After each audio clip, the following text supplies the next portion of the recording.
ketika melihat anak-anak kandungnya itu kurang ajarnya luar biasa, yaitu Israel. Kita harus memenuhi kuota itu. Ayat 20. Dan bukan untuk mereka ini saja aku berdoa, tetapi juga untuk siapa, saudara? Orang-orang yang bagaimana? Ayo baca terus. Yang percaya kepadaku oleh pemberitaan siapa? Mereka itu siapa? Ayo. Siapa mereka di sini? Kita. Begini pertanyaannya. Saya dapat ayat ini waktu saya ada di Bedugul di Bali. Itu saya lagi menangisi orang-orang Bali. Bagaimana caranya saya bisa menyelamatkan mereka? Tuhan baik. Tuhan beri saya sebidang tanah cukup besar, hampir 800 meter persegi di tengah kota Denpasar. Cuma tanah itu ada di belakang. Jadi kalau lewat harus melewati sebuah ruko. Nah, ruko ini pemiliknya kenal saya.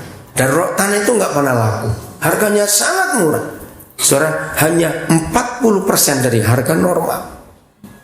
Kenapa saya harus memiliki tanah itu? Saya buat rumah singgah untuk anak-anak Bali.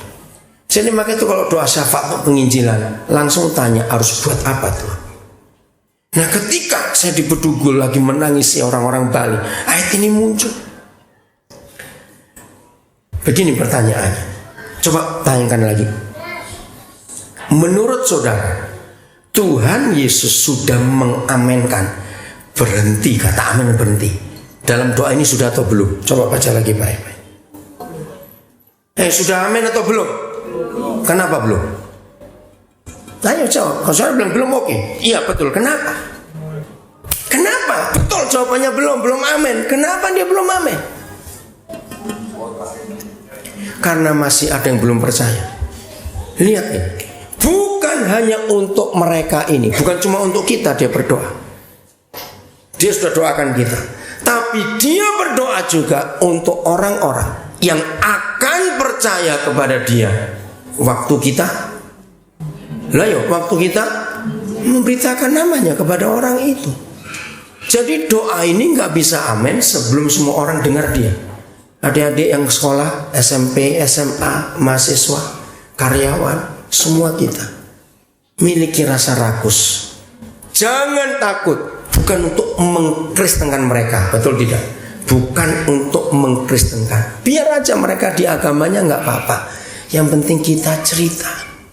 Bersyukur tadi Pak Immanuel memberitahu saya, ada orang Kutai di sini, suami istri yang sudah percaya Tuhan Yesus di tengah kita hari ini ada. Sekarang sedang berdoa untuk anak mereka yang dipegang oleh neneknya di Balikpapan untuk bisa diambil. Kita berdoa supaya mereka jadi garam yang luar biasa untuk sukunya sendiri. Tapi jangan puas, kita harus pergi juga.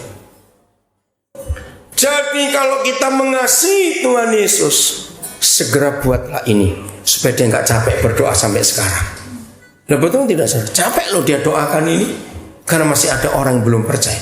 Semua karyawan kita, pembantu rumah tangga, jadikan sasaran untuk Injil sampai kepada mereka. Minta anugerah Tuhan. Nggak susah nginjil, nggak susah.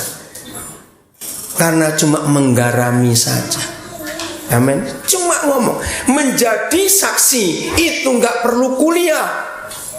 Menjadi saksi itu kan Tuhan Yesus kita jadi saksi, bukan? Menjadi saksi itu cuma menceritakan ulang apa yang dialami. Betul? Enggak susah.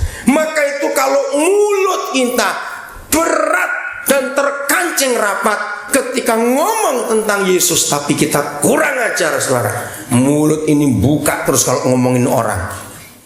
Ayo ya atau tidak? Bertobat kita.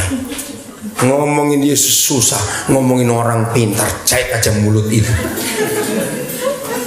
Saya memang begitu. Kalau siap menginjil, kasihani Tuhan.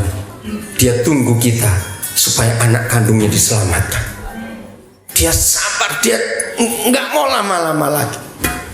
Roh Kudus yang adalah roh Injil itu menolong kita semua untuk berani bersaksi, bukan mengkristenkan orang.